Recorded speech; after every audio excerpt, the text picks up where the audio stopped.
おはようございます。こんにちは。こんばんは。次郎です。今回は、ロシア元諜報機関幹部が語る、真実と予言、必見インタビューです。Haranoタイムズさんが、また、貴重な動画をシェアしてくださいました。今回の動画は、今までHaranoタイムズさんが作った動画の中で、最も価値がある動画ではないかと言われています。今回、紹介するインタビューから、過去アメリカで、どんなことが起きたのか、今、アメリカで、どんなことが起きているのか、もしこのまま放棄してしまうと、これから、アメリカで、どんなことが起きるのかがわかります。また、この世界が共産主義思想を放棄してしまうと、今後、この世界に、どんなことが起きるかがわかりますので、このインタビューに字幕をつけて、皆さんとシェアしようと思われたとのことです。ソ連が崩壊した後、共産主義思想も消えていったと誤解され、国家レベルでの共産主義に対する反省がありませんでした。そして、今、この世界の多くの国が、共産主義に向かって進んでいっても、それに気づかない人が多いのです。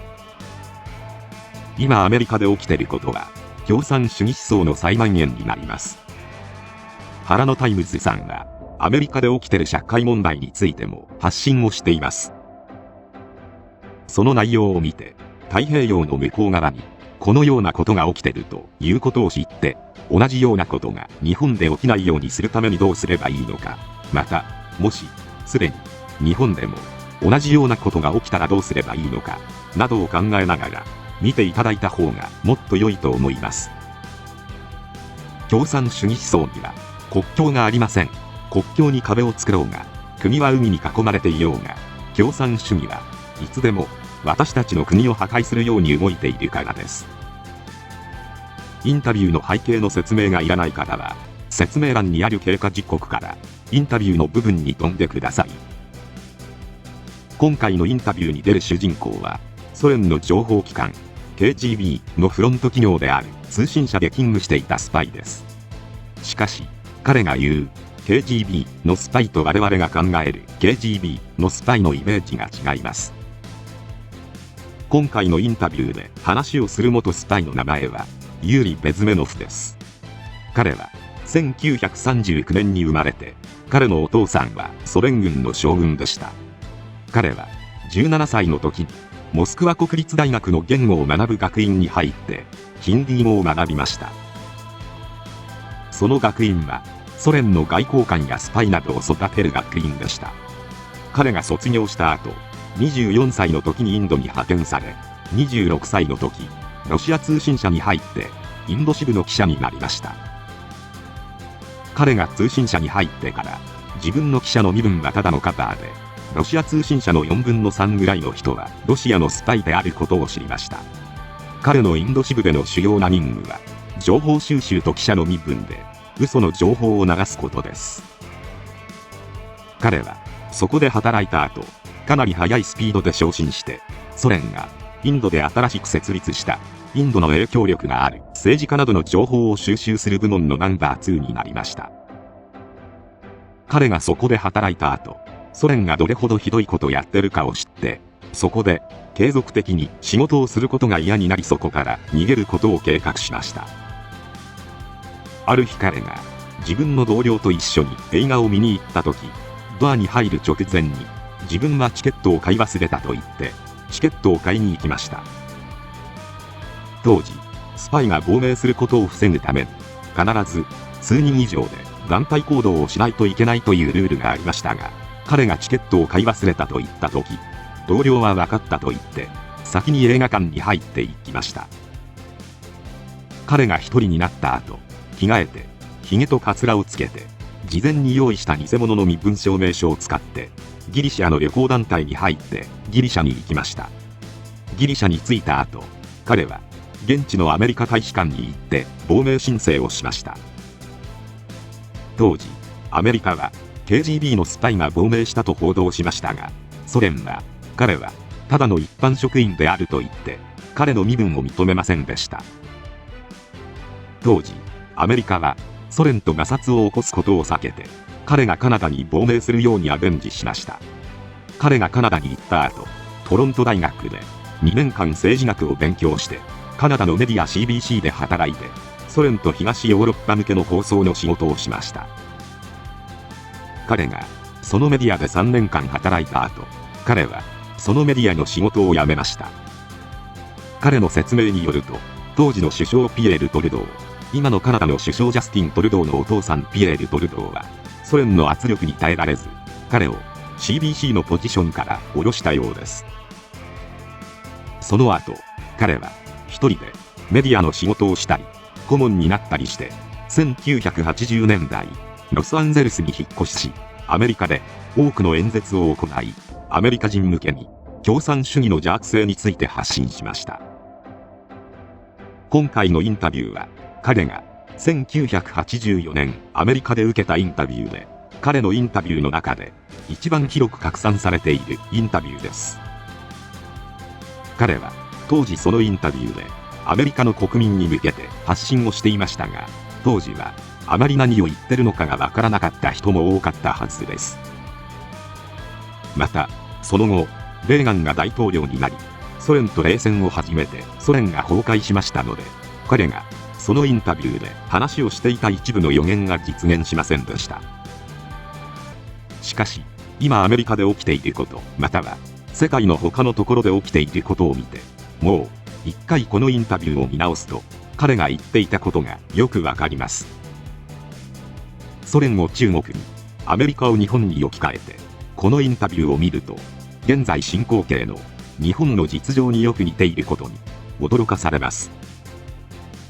それでは、インタビュー動画をご覧ください。Mr. Bezmenov was born in 1939 in a suburb of Moscow. He was the son of a high-ranking Soviet Army officer.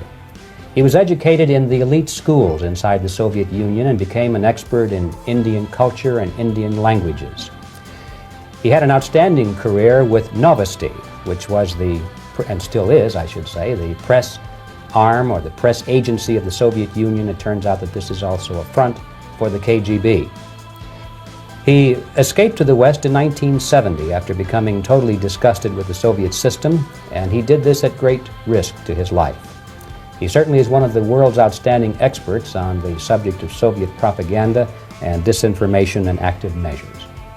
Well, you spoke several times before about ideological subversion. That is a phrase that I'm afraid some Americans don't fully understand.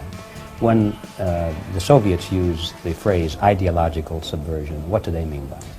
Ideological subversion is the process which is legitimate, overt, and open. You can see it with your own eyes. All you have to do, all American mass media has to do, is to unplug their bananas from their ears, open up their eyes, and they can see it.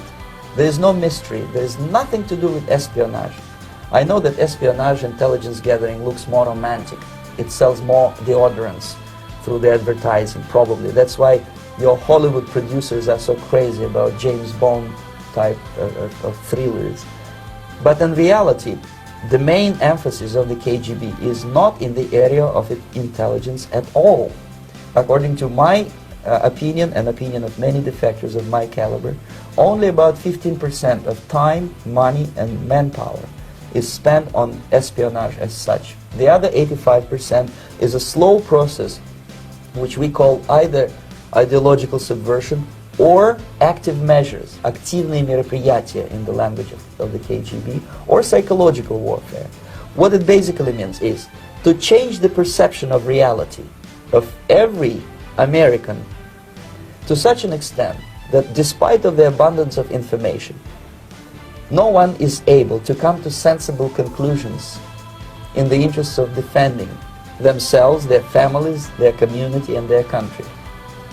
It's a great brainwashing process which goes very slow, and it's divided in four basic stages.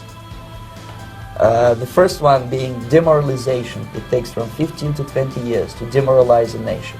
Why that many years?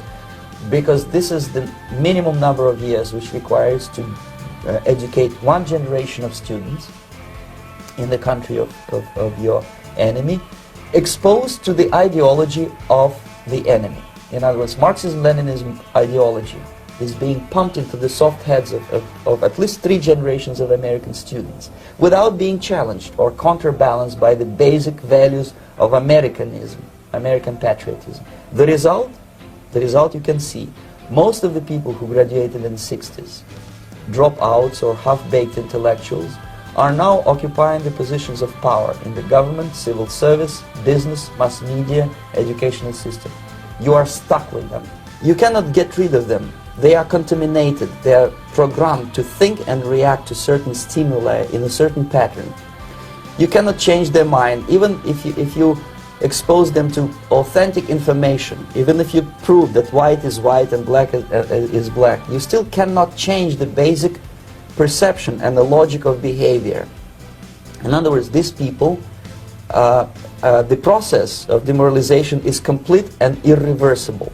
To get rid society of these people, you need another 20 or 15 years to educate a new generation of patriotically minded and common sense people who would be acting in favor and in the interests of the United States society. And yet these people who've been programmed and, as you say, in place and who are favorable to an opening with the Soviet concept, these are the very people who would be marked for extermination in this country? Most of them, yes. Simply because the psychological shock when they will see in future what the beautiful society of equality and social justice means in practice, obviously they will revolt. They will be very unhappy, frustrated people. And the Marxist-Leninist regime does not tolerate these people. Obviously they will join the links of dissenters, dissidents. Unlike in present United States, there will be no place for dissent in future Marxist-Leninist America. Here you can get popular like Daniel Ellsberg and filthy rich like Jane Fonda for being dissident, for criticizing your Pentagon. In future, these people will be simply squashed like cockroaches. Nobody is going to pay them nothing for their beautiful, noble ideas of equality. This they don't understand, and it will be the greatest shock for them, of course. The demoralization process in the United States is basically completed already. For the last 25 years. Actually, it's overfulfilled because demoralization now reaches such areas where previously not even Comrade Andropov and all his experts would even dream of such a tremendous success. Most of it is done by Americans to Americans, thanks to lack of moral standards. As I mentioned before, exposure to true information does not matter anymore. A person who was demoralized is unable to assess true information. The facts tell nothing to him. Even if I shower him with information, with authentic proof, with documents, with pictures, even if I take him by force to the Soviet Union and show him concentration camp, he will refuse to believe it until he is going to receive a kick in his fat bottom. When a military boot crashes then he will understand, but not before that. That's the tragic of the situation of demoralization. So basically America is stuck with demoralization, and unless, even if you start right now, here, this minute, you start educating new generation of Americans, it will still take you 15 to 20 years to turn the tide of ideological perception of reality back to normalcy and patriotism. The next stage is destabilization. This time, subverter does not care about your ideas and the patterns of your consumption. Whether you eat junk food and get fat and flabby, it doesn't matter anymore. This time, and it takes only from 2 to 5 years to destabilize a nation, what matters is essentials: economy, foreign relations, defense systems.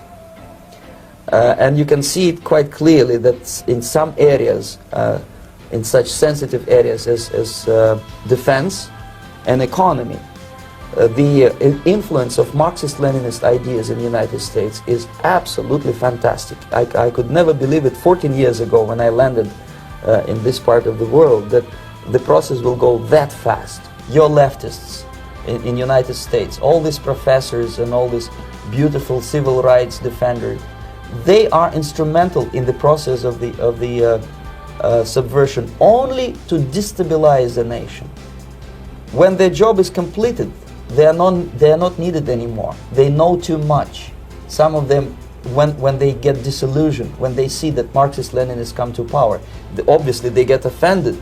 They think that they will come to power. That will never happen, of course. They will be lined up against the wall and shot. But they may turn into the most bitter enemies of Marxist-Leninists when they come to power. And that's what happened in Nicaragua. You remember most of these former Marxist-Leninists were either put to prison or one of them split, and now he's working against Sandinistas. It happened in Grenada when Maurice Bishop was already a Marxist. He was executed by a new Marxist who was more Marxist than this Marxist. Same happened in Afghanistan when first there was Taraki, he was killed by Amin, then Amin was killed by Babrak Karmal with the help of KGB. Same happened in Bangladesh when Mujibur Rahman, very pro-Soviet leftist, was assassinated by his own Marxist-Leninist military comrades. It's the same pattern everywhere. The next stage, of course, is crisis. It may take only up to 6 weeks to bring a country to the verge of crisis. You can see it in Central America now. And after crisis, with a violent change of power, structure, and economy, you have so-called the period of normalization. It may last indefinitely.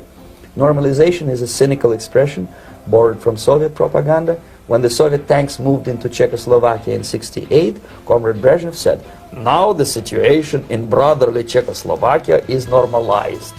This is what will happen in the United States if you allow all these schmucks to bring the country to crisis, to promise people all kind of goodies and the paradise on earth, to destabilize your economy, to eliminate the principle of free market competition, and to put a big brother government in Washington, D.C., with benevolent dictators like Walter Mondale, who will promise lots of things, never mind whether the promises are fulfillable or not. He will go to Moscow to kiss the bottoms of new generation of Soviet assassins, never mind. He will create false illusions that the situation is under control. Situation is not under control. Situation is disgustingly out of control. Most of the American politicians, media, and educational system trains another generation of people who think they are living at a peacetime. False. United States is in a state of war, undeclared total war against the basic principles and the foundations of this system. And the initiator of this war is not Comrade Andropov, of course. It's the system. However ridiculous it may sound, the world communist system or the world communist conspiracy, whether I'm scared some people or not, I don't give a hoot. If you are not scared by now, nothing can scare you. But you don't have to be paranoid about it.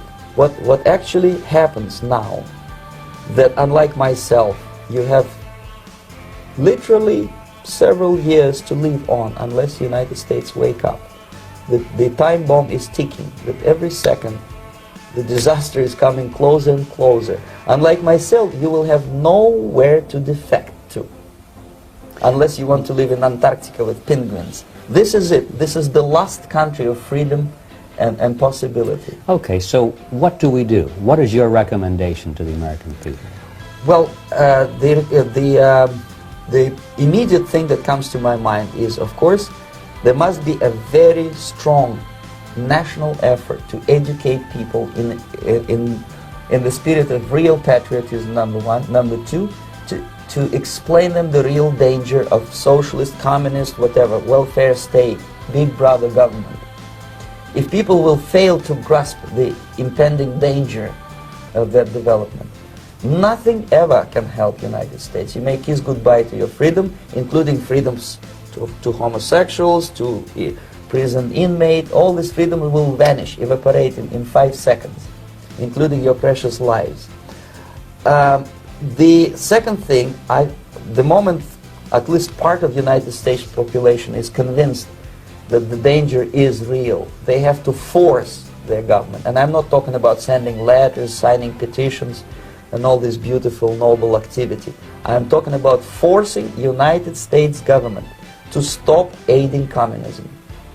Because there is no other problem more burning and urgent than to stop the Soviet military-industrial complex from destroying whatever is left of the free world.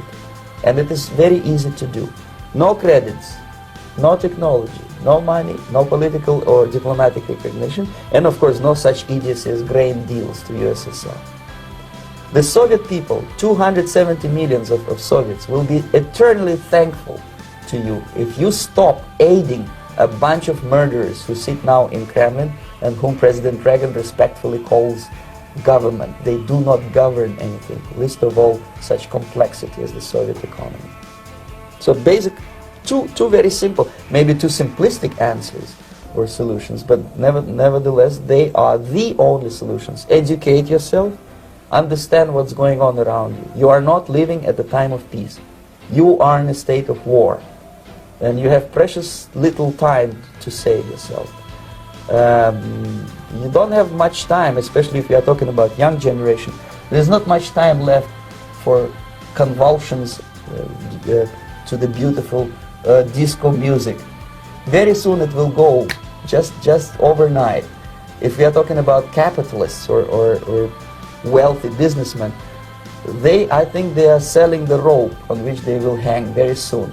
If they don't stop, if they cannot curb their unsettled desire for profit, and if they keep on trading with the monster of the Soviet communism, they are going to hang very soon. And they will pray to be killed, but unfortunately they will be sent to Alaska probably to manage industry of slaves.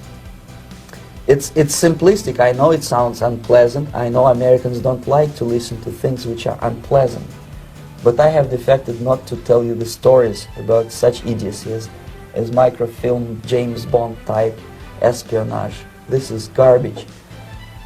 You don't need any espionage anymore. I have come to talk about survival. It's a question of survival of this system. And you may ask me, what is it in for me? Survival, obviously, because unlike, as I said, I am now in your boat. If we sing together, we'll sing beautifully together. There is no other place on this planet to defect to.